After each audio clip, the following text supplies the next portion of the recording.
आप देख रहे हैं हरियाणा न्यूज़ अपडेट हमारे संवाददाता शिवचरण जी के साथ।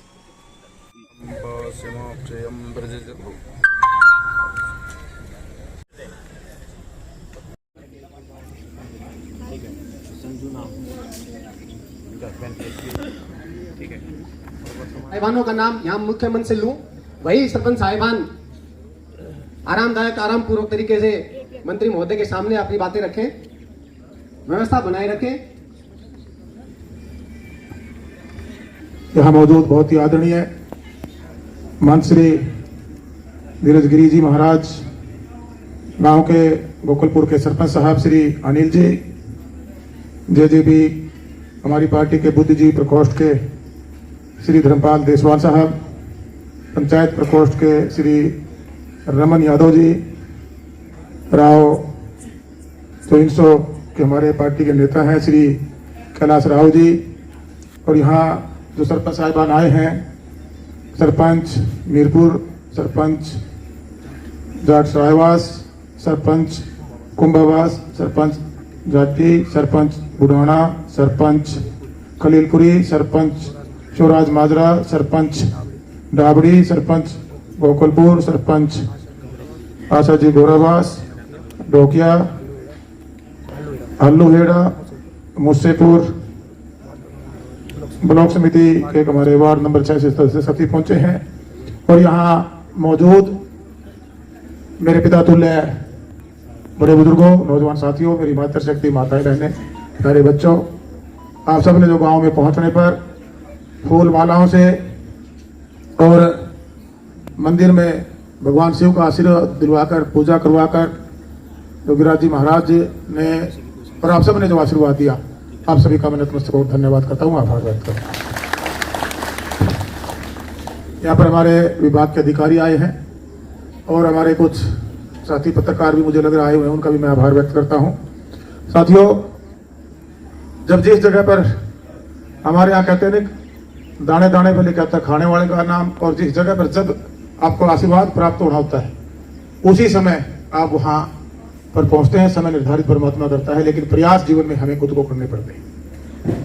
मैं अपना सौभाग्य मानता हूँ, फोन पर भी महाराज जी से हफ्ते में एक बार बात हो जाती है, और मुझे 1 साल पहले हम महाराज जी लेकर आने के लिए गए थे। मैंने कहा महाराज जी कोई काम है तो आप यही बता दो, अगर मेरे अधिकार क्षेत्र में होगा तो आपके आदेश की पालना मैं यहीं बैठे बैठे ही कर दूंगा।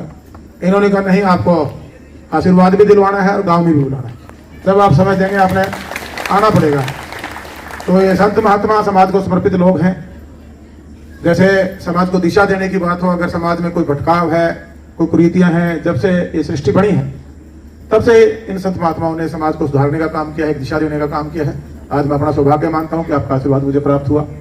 और साथ में मैं यहाँ जो आप लोगों की शालीनता देख रहा हूँ, क्योंकि हम राजनीतिक आदमी हैं, अब तो मैं भी राजनीतिक आदमी बन चुका हूँ। हालांकि कोई मैं पारिवारिक तौर से या सोच से कोई पॉलिटिकल परिवार में ना मेरा जन्म हुआ, ना ही मैं सोच से पॉलिटिकल आदमी था, लेकिन ये समय तो क्या कार्य आपने करने हैं, कहाँ आपने मेहनत करनी है, परमात्मा कई बार निर्धारित करता है। आप लोगों की तरह किसान परिवार में मेरा जन्म हुआ, मेरे लिए एक सौभाग्य, बड़ा सौभाग्य कहूंगा ये भी था कि देशभक्त परिवार में मेरा जन्म हुआ। मेरे दादा साहब कैप्टन राव सिंह जी ने इस देश की आजादी की लड़ाई आजाद हिंद फौज खड़ी करके नेताजी सुभाष चंद्र जी बोस के साथ लड़कर लड़ी। साथियों, उन्हीं की प्रेरणा, उन्हीं का एक परवरिश कहूंगा कि किसानी में एक मध्य वर्गीय परिवार अच्छी तरह से अपने बच्चों का पालन पोषण कर सकता है। हमारे यहाँ पानी के भी साधन है, आपके यहाँ थोड़ी सी पानी की दिक्कत है, परमात्मा पे बारिश पे ज्यादा डिपेंड रहना पड़ता। भी मैं देखता रहता कि बाजरा की खेती अभी कटाई होकर निकलाई उसकी लगी हुई थी। हमारे यहाँ भाखड़ा का पानी आता है, तो वहां पर जमीनें भी ठीक थी और पानी नीचे जमीन के भी ठीक थे, ऊपर से परमात्मा का आशीर्वाद हुआ, तो सभी लैंड होल्डिंग जिनके पास ठीक थी, तो एक सक्षम एरिया भी कह सकता हूँ, सक्षम सभी परिवार थे। वहां खेती बाड़ी से निकलकर तो गुरु द्रोणाचार्य की धरती गुरुग्राम में हम अपने आर्थिक मजबूती के लिए, व्यवसाय के लिए इधर आए 1997 में। यहाँ मैंने शुरू की, उस परमात्मा का किसी के सर पे एक हाथ होता है, मेरे दोनों हाथों से उन्हें आशीर्वाद दिया। लेकिन जो परंपराएं परिवार की थी, वे अपनी परिवार की जिम्मेवारी जो हम लेते हैं, और हमारी पहली जिम्मेवारी जिसको हम कहते हैं, उसके साथ साथ ही समाज के प्रति, जिस गांव में हम बड़े पड़े हुए हैं, उस गांव के धरती, उस मिट्टी के प्रति, उस गांव के प्रति उस प्रदेश के प्रति जहां हम रहते हैं, उस देश के प्रति जिसने हमें सब कुछ दिया है, हमारी सबकी जिम्मेवारियां बनती हैं। उसी परंपरा को आगे बढ़ाते हुए अपने पूर्वजों के आशीर्वाद से, उनके संस्कार से एक सोशल वर्कर के रूप में देखते देखते हमारे टोहाना में एक पहचान जो कप्तान साहब के नाम से, जब एक कप्तान का पोता है, उसी के साथ साथ जो सेवा हमने की, उस नाम को हमने आगे बढ़ाने का काम किया। मेरे टोहाना हल्का में जो राजनीतिक तौर से लोग स्थापित थे, उनके सामने कोई टिक नहीं पाता था। कोई भी नया आदमी सामने खड़ा होता हुआ एक आधा चुनाव लड़ किया तो हार जाता, या लड़ने के बाद वहां अपने आप को स्थापित नहीं कर पाता। और उस टाइम मेरी कोई मनसा नहीं थी कि मैं चुनाव लड़ूंगा, ना ही कोई राजनीति का मेरा व्यवसाय है। आजकल राजनीति, ये बात थोड़ी कड़वी लगेगी, एक व्यवसाय का भी दूसरा रूप बन गया है। और देखते ही देखते लोगों को मेरे अंदर एक राजनीतिक नेता के रूप में उन्होंने मुझे इंडिपेंडेंट चुनाव में उतारा। चुनाव मैं नहीं जीत पाया, 40,000 के आसपास मुझे वोट मिले। मेरा संघर्ष, मेरी सेवा जारी रही और मुझे भी महसूस हुआ कि मैं पारिवारिक लड़ाई तो लड़ चुका हूं, आज हल्के को मेरी जरूरत है, लोगों को मेरी जरूरत है, क्यों ना मैं इनके लिए लड़ाई लड़ूं। और ये पिछला चुनाव हरियाणा प्रदेश में पूरा 66 के बाद मेरे टोहाना हल्का की सबसे बड़ी जीत जिसको मैं कह सकता हूं, मेरे टोहाना हल्का वासियों देकर मुझे विधानसभा को पवित्र मंदिर में भेजने का काम। मैंने भी उस दिन एक कसम खाई थी और लोगों से जो वादे किए थे, मैं झूठ नहीं बोलूंगा। और आपको आप बैठ साफ पानी, आपका मान सम्मान की बात, जो वोटर का संवैधानिक राइट है, जो बड़े विश्वास के साथ वो अपने मत का दान करके अपने नेता को चुनता है, अपने जनप्रतिनिधि को चुनता है, उससे उम्मीदें भी लगाता है। अगर ईमानदारी से हम उनकी उम्मीदों पर खरे उतरे तो एक बड़ा बदलाव मैं कह सकता हूं हो सकता है।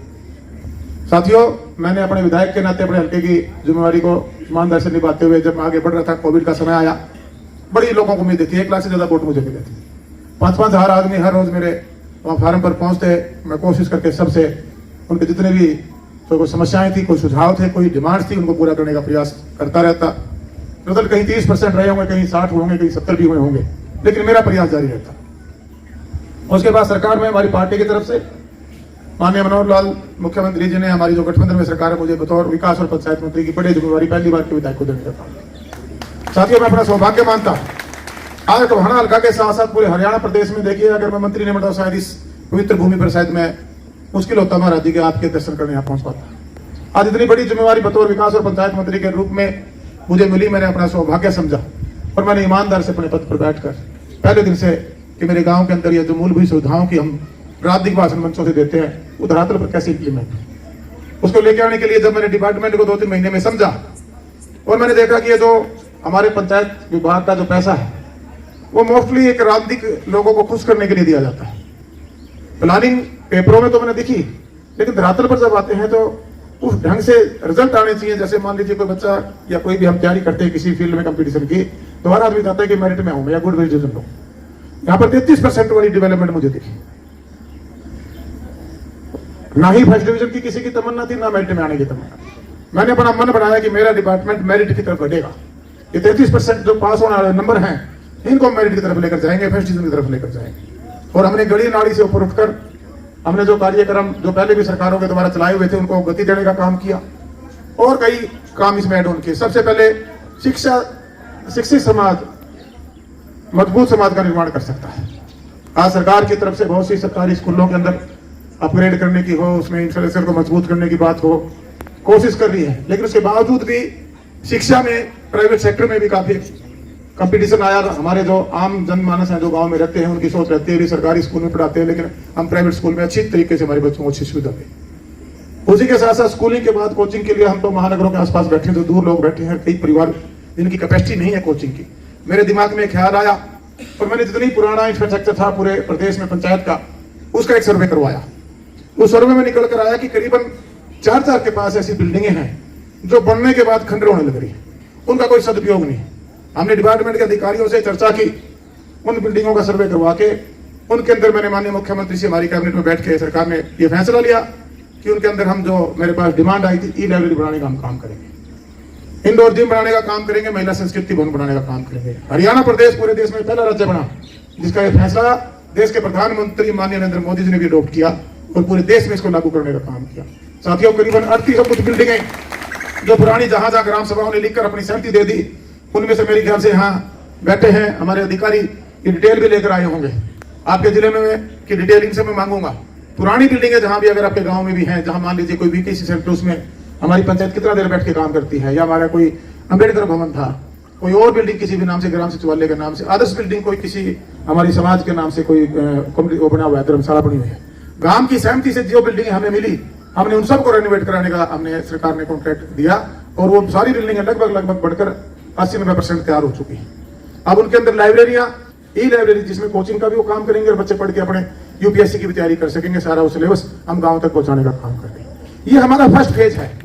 मैंने मुख्यमंत्री जी से कहा कि हमारे हर गांव के अंदर ये सुविधा हो ताकि हमारे बच्चों को गुड़गांव, चंडीगढ़, कोटा जैसे बड़े शहरों में कोचिंग के लिए जाना पड़े। आजकल सोशल मीडिया का जमाना है, आजकल जो टेक्नोलॉजी का जमाना है, उसका लाभ आप कहीं से भी कोचिंग गांव में बैठ के भी दिलवा सकते हैं। चाहे दिल्ली से भी कोई सेंटर वाले आपको बैठ के यहाँ बच्चों को किसी भी गांव में पढ़ा सकते हैं। तो साथियों, सेकंड फेज में नई बिल्डिंग बनाकर हम आगे वाले जो फेज शुरू करेंगे उसमें पैसा सरकार की तरफ से दिलवा के मेरी सोच है कि मेरे हर गाँव तक वो लाइब्रेरी पढ़े।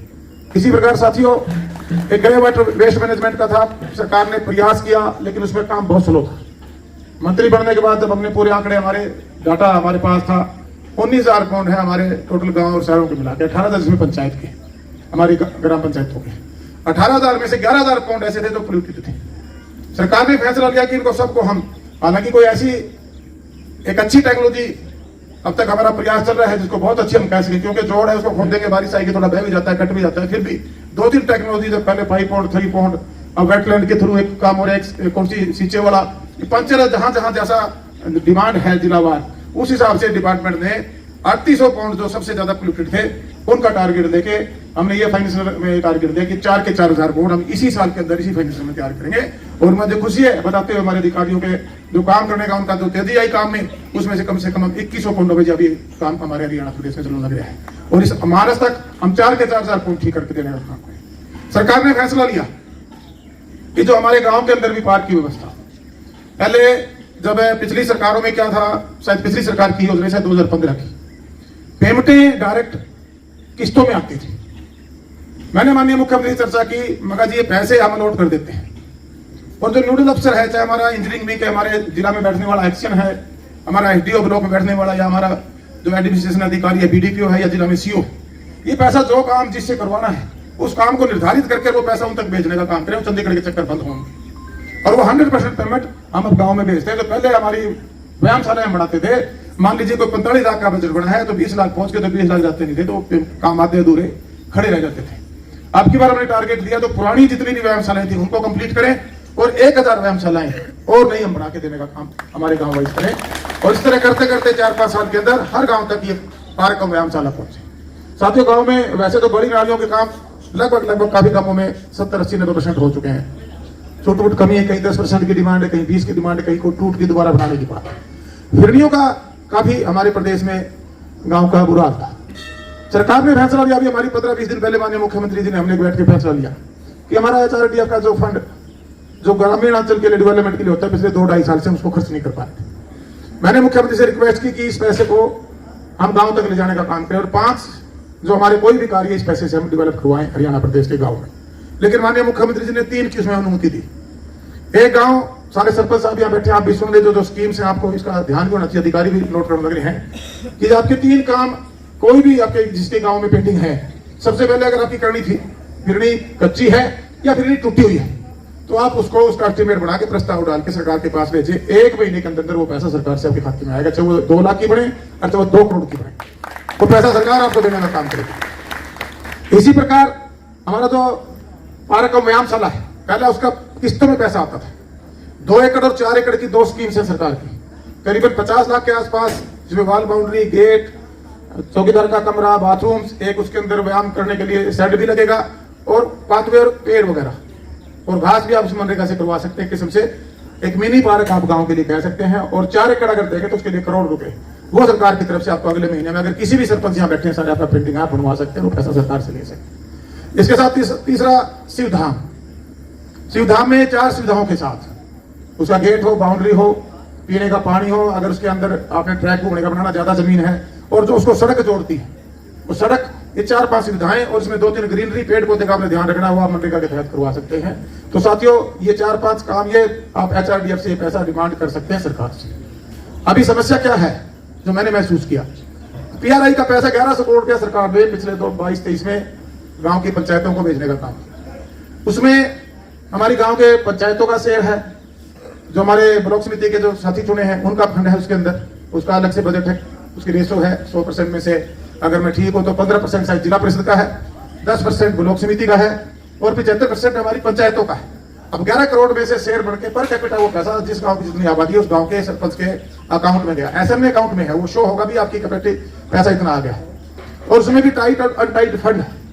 मैं ये देख रहा हूं, मैं आज भी मैं 2 दिन गांव में होके आया हूं कि सरपंच है उनको अपने अकाउंट में रखे बैठे, भाई ये पैसा खर्च करो, जब आपका जीरो बैलेंस शो होगा तब आपको इस साल का जो कोविड के दौरान भी हमारा 15 माइनस का पैसा और स्टेट का जो पैसा था डेवलपमेंट का, पंचायतों का पीआरआई का पैसा जिसको हम कहते हैं, वो सारा का सारा हमने सेंटर से भी रिक्वेस्ट करके 1800 करोड़ रुपया हमने और मांग लिया, जो हमारा पिछले कोविड के दौरान हमारे प्रदेश को नहीं मिला था।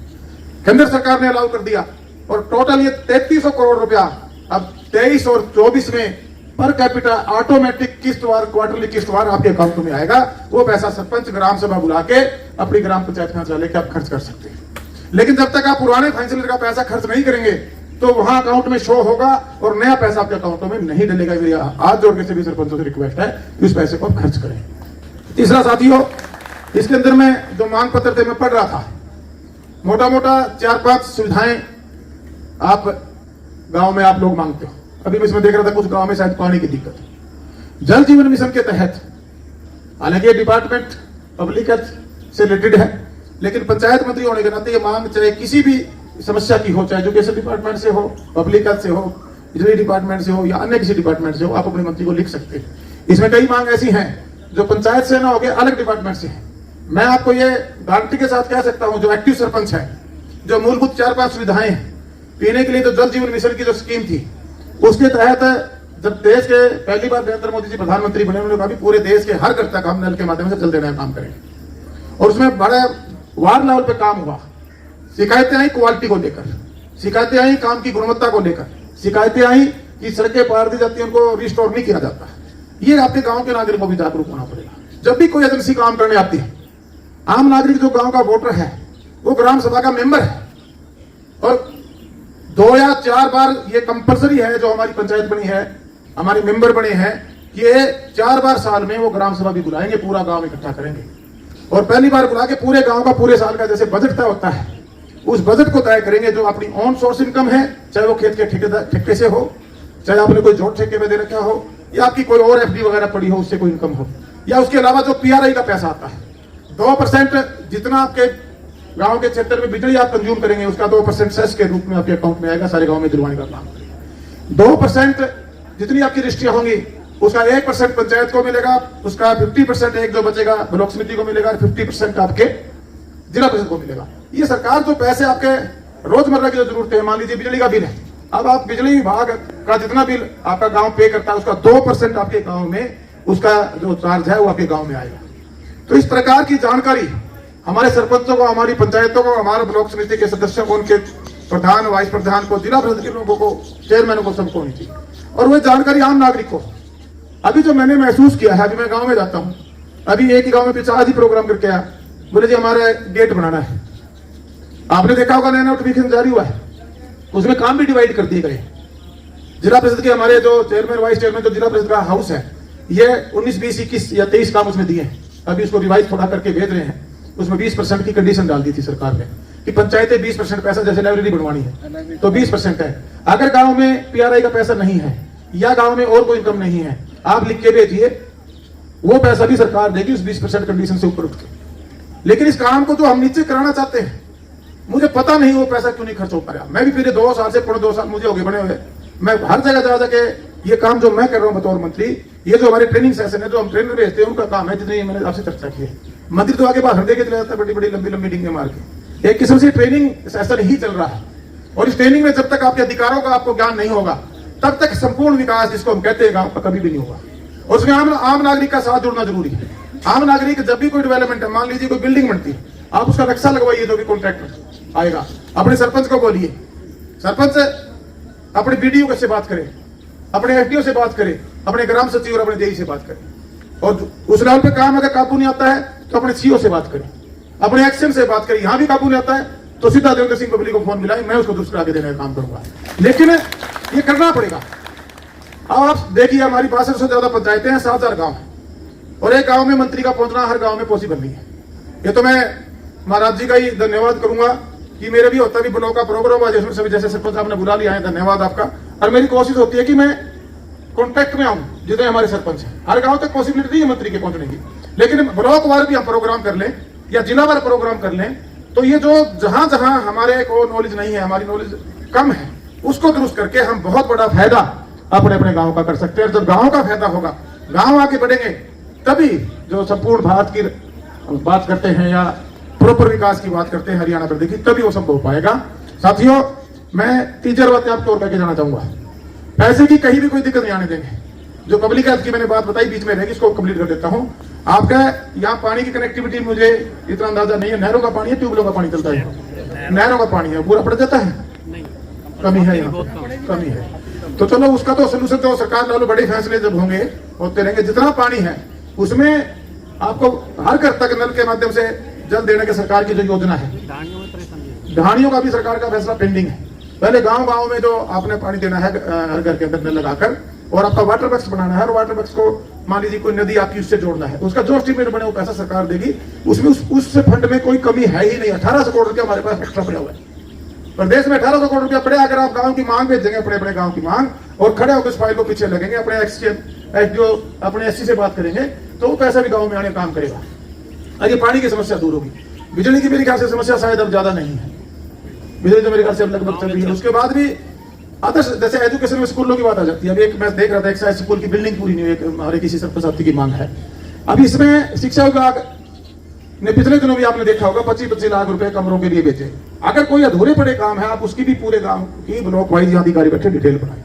और ये जरूरी नहीं कि आपने पंचायत से संबंधित की डिटेल बनानी है, उसमें आप वाटर बक्स को भी साथ जोड़ेंगे, उसमें स्कूल को भी साथ जोड़ेंगे, उसमें अगर बिजली की कोई समस्या उसको भी साथ जोड़ेंगे। ये जो 5-4 मूलभूत सुविधाएं हैं, सड़क गली नाली ही नहीं, ये जो हम 9 स्तरीय कार्यक्रम की बात करते हैं, शुद्ध पीने का पानी हो, चलने के लिए साफ सुथरी सड़कें हो, बिजली की व्यवस्था हो, उसके बाद एजुकेशन के लिए स्कूलों को दुरुस्त करने की बात हो। मनरेगा में बहुत से काम हम स्कूलों के कर सकते हैं, उनकी बाउंड्रियां बना सकते हैं, वाल गेट बना सकते हैं, शिक्षा विभाग से कमरे हैं, बाथरूम है, आपका प्लेयर का ग्राउंड बना के देना है, खेलने का ग्राउंड बना के देना है। आपने सौंदर्यीकरण की बात आती है, आपने गांव के अंदर जैसे हमारा सीधा इसको क्या बोल देते हैं, स्टेडियम बोल देते हैं, बाउंड्री है, उसमें शेड लगाना है, पाथवे बनाना है, ये बहुत से काम हम पंचायत से भी करा सकते हैं। तो ये जानकारी हमारे ग्राम वासियों को, हमारी चुने हुए लोगों को, सबको होनी चाहिए। तो जब तक ये जानकारी अधूरी रहेगी, तब तक ये पैसा गांव तक नहीं पहुंचेगा। और पहुंचेगा तो जैसे पहले हमारे बड़े नेताओं के द्वारा कहा जाता था, जी 1 रुपया भेजते और 15 पैसे लग गए, 85 पैसे कहीं ना कहीं तो रस्ते में गायब होया करते। यह गारंटी मैं लेके जाने लग रहा हूँ। चंडीगढ़ भी मैंने ठीक कर दिया सौदा, और नहीं कोई अगर रुपया लेने की मत करता। पहले वहां मंगाया इसलिए जाता था बार बार, ये जो पैसे की किस्तें बना रखी थी, आओ जी वहां जाओ, नमस्ते करो, मत्था टेको, सब खत्म। अब सीधा सीधा रुपया नीचे होगा, सारा सरपंच का खाता में होगा, ब्लॉक समिति का होगा, जिला परिषद का होगा। क्योंकि पंचायती राज एक्ट ये अधिकार हमारे जो पंचायत एक्ट के जो चुने लोग हैं और सरकार की तरफ से जो अधिकारी कर्मचारी उनको देता है। विधायक तो रिकमेंड कर सकता है, असली जो छोटी सरकार, इसीलिए ग्राम पंचायत को कहा गया है कि गांव की पूरी 100%, आज मान लीजिए मैं उदाहरण के तौर पे प्रस्ताव देना है, वो ग्राम पंचायत ने देना है।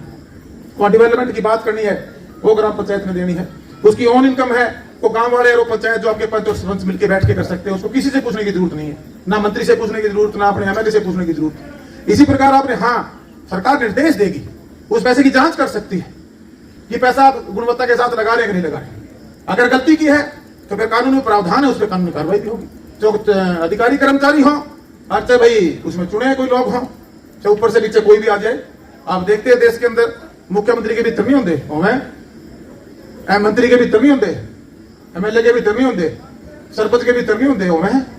तो ये जो आदमी जैसा करेगा वैसा बनेगा। करप्शन से एक बड़ी बीमारी है, डिम्मक की तरह खारी। उस करप्शन से आप जागरूक होके अपने देश को, प्रदेश को, अपने गांव को बचा सकते हैं। अब वोट देने के बाद वोट दे दिया और उसके बाद बैठ के जी सरपंच देखेगा हरा काम, कोशिश तो सरपंच भी करेगा अच्छा बढ़ेगा पूरे गांव में, फिर वो सरपंच तो पूर्व विधायक को वोट विधायक करेगा, अच्छा विधायक होगा, कोशिश वो भी करेगा, करनी चाहिए, क्योंकि संवैधानिक ड्यूटी आपकी वोट की ताकत से उसको मिली है। अब बतौर मंत्री आपने मेरे को दे दी, इब्तान को जी 7 के 7 बबली एक के गांव में आके एक नाली में अपने एक गांव में चेक करना पॉसिबल नहीं।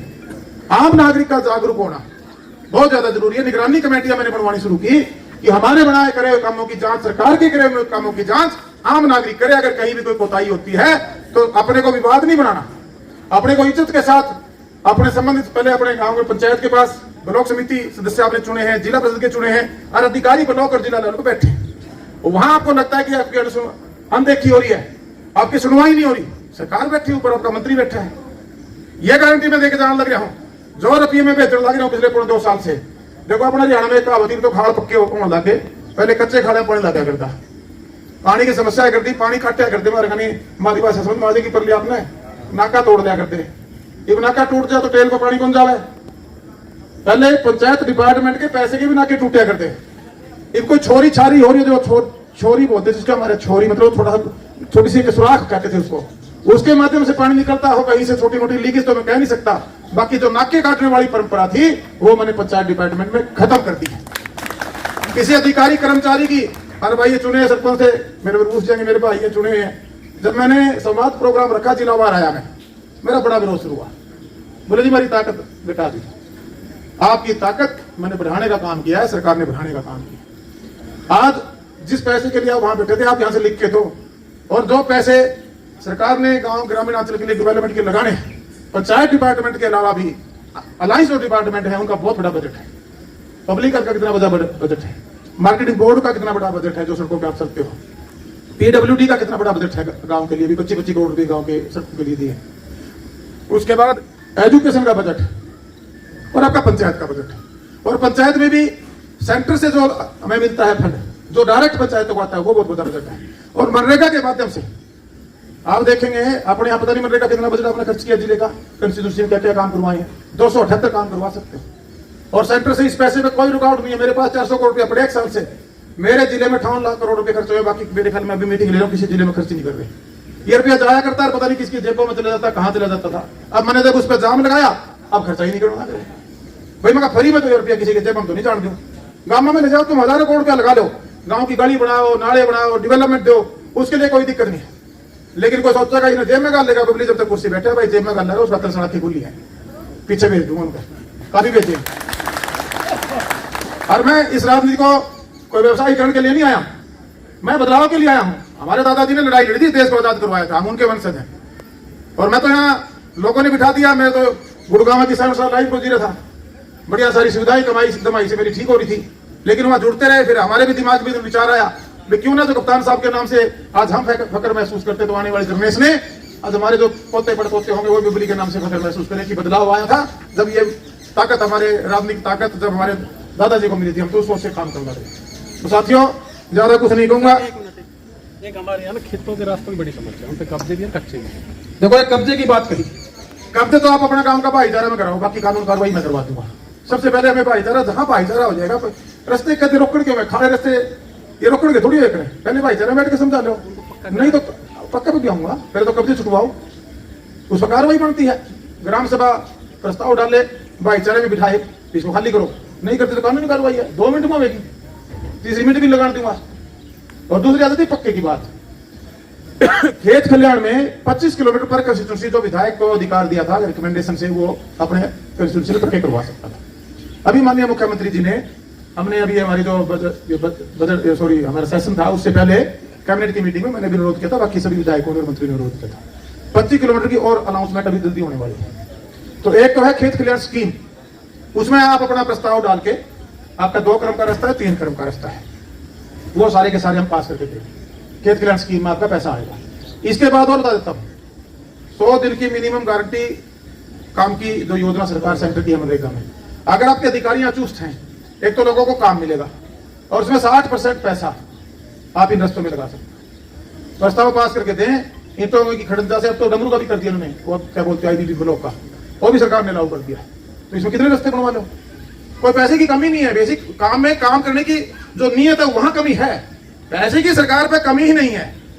मैं बार बार कहने लग रही हूँ बातें, इसीलिए मैं आज गांव में, ये कोई भाषण थोड़ी है, तो ट्रेनिंग सेशन मैंने किया है कि जितनी स्कीम्स आपको बताई है, शायद मेरे ख्याल से यहाँ आधे से ज्यादा लोगों को शायद ना पता, अगर मैं सही हूं तो साथियों पैसे की आप चिंता ना करो। महाराज जी आप लोग हैं, सरपंच यहाँ बैठे आपके चुने। अरे ये तो मेरा तो 2-3 फोन में, चौथे फोन में फिर मैंने पकड़ी ली है, मैं थोड़ी नाटू नुटू जब भी महाजी रहने तो मैं फोन पे कर दूंगा, क्योंकि मैंने तो मिल रहा है। मैं आओ जी वेलकम, आपका स्वागत है। और आज मैं इसी बदौलती आया हूँ। ये अनुरोध करूंगा, आपके जो खेतों के रास्ते हैं आप उनके प्रस्ताव दें, मनरेगा के तहत भी कराएंगे। यहाँ मैं सीओ साहब को भी आदेश देके जाऊंगा कि मैं हर जिले के अंदर हर कंस्टिट्यूंसी के अंदर कम से कम 30 करोड़ रुपए के काम मुझे करने का सौभाग्य प्राप्त हुआ। गांव में आए, यहाँ पे महाराज जी हैं और सभी पूरी पंचायत, ग्राम के सरपंच साहिबान, गणमान्य मौजूद लोग और पूरे ब्लॉक के सरपंच कहूँगा, करीबन 20-25 सरपंच आए। गांव की डेवलपमेंट कैसे हो, सरकार की जो योजनाएं परियोजनाएं हैं वो धरातल पर कैसे उतरे, और जो पैसा सरकार डेवलपमेंट के लिए देती है हम सब मिलकर, उसमें आम नागरिक भी, हम चुने लोग भी, कर्मचारी अधिकारी सब मिलकर 100% पैसा समयबद्ध तरीके से गुणवत्ता के साथ गांव के डेवलपमेंट के लिए लगे और गांव का चौमुखी विकास है जो हमारी सरकार की सोच है। आज प्रोग्राम था, गांव वासियों की डिमांड आई है, कुछ सुझाव आए हैं, डिमांड भी ली हैं, और जिस बजट में जो पैसा डेवलपमेंट का गांव तक भेजना है उसको भेज के गांव के अंदर विकास कार्य करवाए जाएंगे। सरपंचों में क्या क्या समस्या है? देखिएगा, एक तो पीने के पानी की समस्या थी। जल जीवन मिशन के तहत पैसे की सरकार के पास कोई कमी नहीं है। ये माननीय देश के प्रधानमंत्री मोदी जी पहली बार बने, उनका विजन था कि हर घर में नल के माध्यम से जल पहुंचाया जाए, और हमारे यहाँ से जो एस्टीमेट बन के जाएगा, पब्लिक हेल्थ के अधिकारियों को निर्देश जारी किए जाएंगे, फौरी तौर पर इन सभी गाँव के एस्टीमेट बनाए जाएँ और उनको जल के नल के माध्यम से जल देने का जो देश के प्रधानमंत्री की देश के लिए योजना थी, वो हरियाणा प्रदेश में काफ़ी आगे हद तक काम किया है। कई जगह भी थोड़ी सी और इम्प्रूवमेंट की जरूरत है, और कार्य करने की जरूरत है, उसको हम पूरा करके देंगे। इसी प्रकार कुछ फिरनियों की शिकायत थी, कोई फिरनियाँ गाँव की खराब हैं, उसमें हमारी सरकार का फैसला, फिरनी है, व्यायामशालाएँ हैं, शिवधाम है। अभी पिछले दिनों माननीय मुख्यमंत्री जी हमने मिलकर इस पर फैसला लिया है कि इसका SDRF का बजट में ये फंड हम रिलीज करेंगे, और ये हर गाँव में जितनी भी हमारी पंचायतें हैं और इस ब्लॉक की जो मांग आई है, काफ़ी गाँवों में मांग आई है, उसको कंप्लीट करके देने का काम करेंगे। ग्रे वाटर वेस्ट मैनेजमेंट में जोड़ की समस्या थी, उसको हम इम्प्रूव करा के वो पैसा भेज कर डेवलपमेंट कराने का काम करेंगे, जो जिसकी वजह से गाँव के हालात ओवरफ्लो की वजह से, ज़्यादा गंदे पानी की वजह से जो खराब है। इसी प्रकार के जैसे लाइब्रेरी की बात है, पुरानी बिल्डिंग है, रेनोवेशन के लिए इनको बोल दिया है अधिकारियों को, उसमें लाइब्रेरी बना के देने का काम करेंगे। और हमने छोटी छोटी गाँव के खेतों के रस्तों की मांग थी, उसको भी कंप्लीट करवा के देने का काम करेंगे, क्योंकि हमारे पास बजट की, सरकार के पास किसी विभाग में कोई कमी नहीं है। बेसिकली ये बजट अप्रूवल कराने के बाद, यहाँ आने के बाद जिला लेवल पर, ब्लॉक लेवल पर, विलेज लेवल पर खर्च प्रॉपर ढंग से नहीं हो पा रहा है। अकाउंटों में पैसे हैं, PRI का पैसा था 1100 करोड़ दिया था, अभी तक 300 करोड़ रुपया हमारे पास शोर है, 800 करोड़ वहाँ से बचा हुआ है। इस साल का लगभग इससे 3 गुना पैसा 2023-24 का PRI का पैसा जो आएगा, कमीशन का था, उस पैसे के अलावा स्टेट फाइनेंस कमीशन स्टेट से जो पैसा आएगा, हमारे पंचायत डिपार्टमेंट का है, मनरेगा के तहत हम काम करा सकते हैं, अनेकों कार्य हम करा सकते हैं।